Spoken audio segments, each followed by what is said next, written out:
Hi, this is John. I've got a video for you now on if you have a door bounce back issue. This is something that happens in here in Michigan in the wintertime. When you go to close the door, it doesn't come to a locked state. It just kind of bounces off and doesn't shut. I had this problem pretty bad with this vehicle, and I tried lubricating the latch from outside the latch, which didn't do any good at all. As you see, I've been through, this latch has been off a few times for different repairs, but it didn't do any good to try to grease this area of the latch here, although that's probably not a bad idea to have that greased. It didn't help the bounce back problem. And the bounce back problem happens when you get water inside the door, which is normal for this, everything outside this weather shield, rain shield. This is a wet area of the car, so it's meant to have water that gets in behind this flocking and drips in through here. But what happens is it ends up getting into the latch, which is up in this area here. So I have something I put on here that helps, and I'll explain what that is, and also what areas you can grease that'll help this situation. But the main thing is you get one of these days where it's raining, water is gets all over the place and drips down into the latch, and then at night it freezes. And what happens here is there's two springs. When you pull on this handle, you got a spring that returns this handle. That's a clock spring there, but there's a second spring that's built into the latch, and that's the one that's built into the latch is the spring that's not strong enough to return the latch to the closed state, so it's always open. You pull it open and the ice keeps it from reclosing, so you just get a bounce back. Just exactly like that is what's happening. You can try slamming it a number of times. As a short-term solution, you can try using a blow dryer on it or just let the car run with the heater, and eventually it'll free it up. But that takes a lot of time. The number one thing you can do will last about a year is get in here and grease in the latch from the inside. And I've got a video that I'll show you where you can see what areas are critical to grease on the latch to keep that from sticking.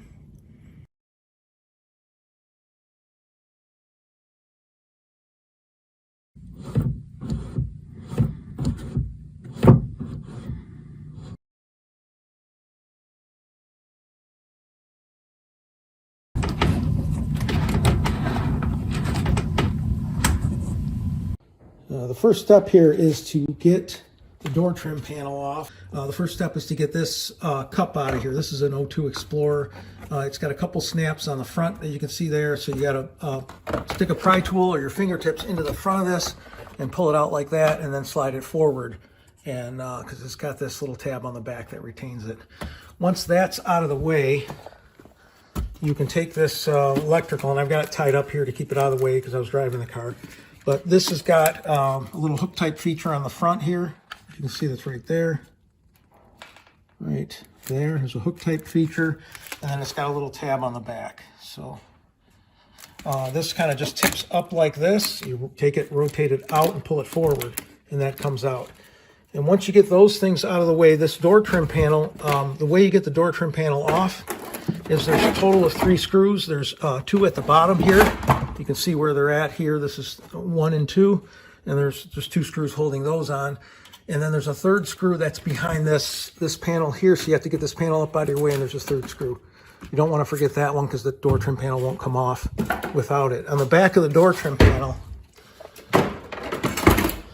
you have these hook type features here. They're all over the place, and when you put this back on, you want to make sure you get all those seated properly, and they go into this splash shield here.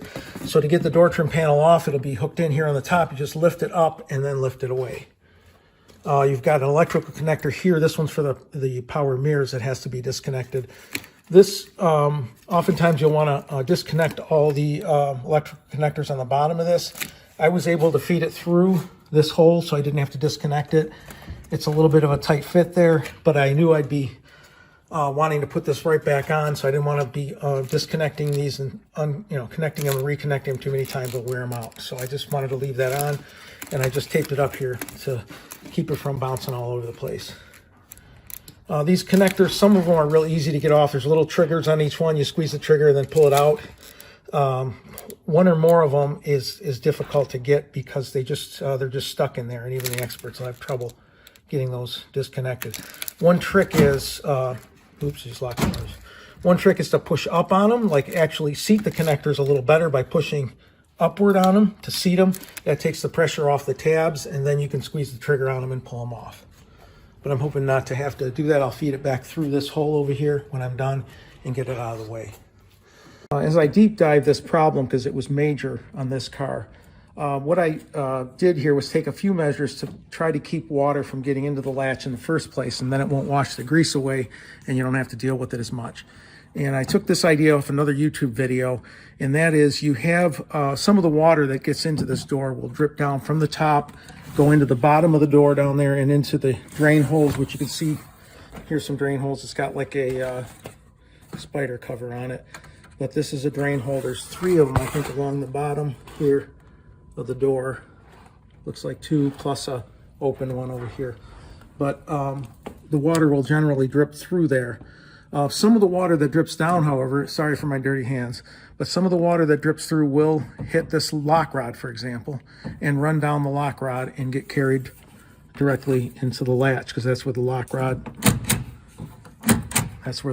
goes, is right into the latch. So it's going to carry water. Some of the water will drip off, some of it will run down this lock rod and into the latch. So what I did here to prevent that is I put some zip ties onto this lock rod in order to interrupt that water flow. So something running down here will hit the zip tie and run off. Same thing here. This is the inside remote, and it's covered by the shield right now, but the inside remote conduit right there, that's got a conduit that runs up this way. I'm not sure why this white tape is on here, but that also could get water dripping on it from above onto this area. And I've got these flow disruptors, which are just simple zip ties pointed down to disrupt that flow. Now, if you look at the latch, and it's hard to get a view of it, get the phone inside the door to see it, but it has a little umbrella on top that's supposed to keep water off of the rest of the mechanism, but it doesn't work very well. So what I did here was I took a piece of plastic that was part of an old food container, and I used some carpet tape. And this is, you can see how long ago that tape is pretty, this is getting pretty dirty, and the tape at the top there is pretty rotted out.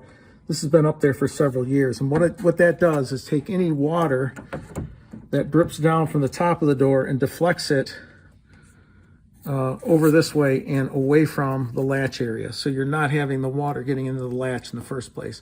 I haven't had any issues with this. I can't remember how long it's been. It's probably been 4, 5, 6 years. And that problem went away. And I used to have that problem every time it froze. I'd have a bounce back problem. So this worked for me. If you have the issue, it's probably a different design. This is an old car, but regardless of the design, if you can try to implement something like this that keeps the water out of your latch area, and also you can't really grease, the second thing is you can't grease this from the outside of the vehicle, as far as I know, unless you've got a special, and it's pretty closed off in there. But I was going to say, if you have a special greasing apparatus that can reach around the corner, but there's not really any way to get in here. It's all closed. So I don't think you can grease this from outside. But if you look at my little video that I've attached here, you can see the mechanisms that move when you pull on the door handle and what needs to be greased from there. So if you have this issue, try out these measures. They work really well for me. Thanks.